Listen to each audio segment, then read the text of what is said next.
शादीशुदा औरत गैर मर्द के पास कब और क्यों जाती है?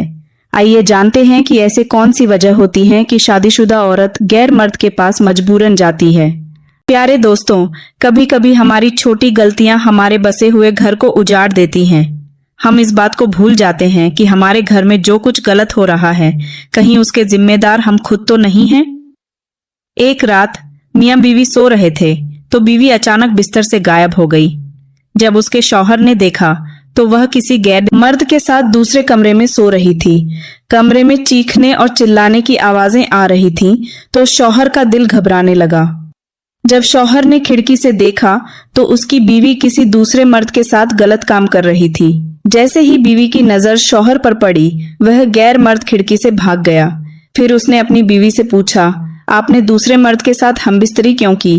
बीवी ने कहा, मुझे आप खुश नहीं रखते हो रे, इसलिए मुझे दूसरे मर्दों के पास जाना पड़ता है।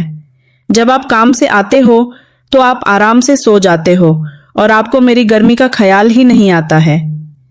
जब मैं आपसे कुछ करने को कहती हूँ तो आप वहां से कहते हो कि आज बहुत थक गया हूँ, कल करेंगे। आप रोज यही बहाना बनाते हो, इसलिए मैंने दूसरे मर्द को अपने कमरे में बुलाया और अपनी आग बुझाई, और आप मेरे जिस्म का ख्याल ही नहीं रखते हो और वह गैर मर्द मेरे जिस्म का अच्छे से ख्याल रखता है। और फिर शौहर वहां से रोने लगा और बोला, मुझे माफ करो। प्यारे दोस्तों, आपको समझ आया होगा कि बीवी कब गैर मर्दों के पास जाती है और किस वजह से जाती है और क्या करने जाती है।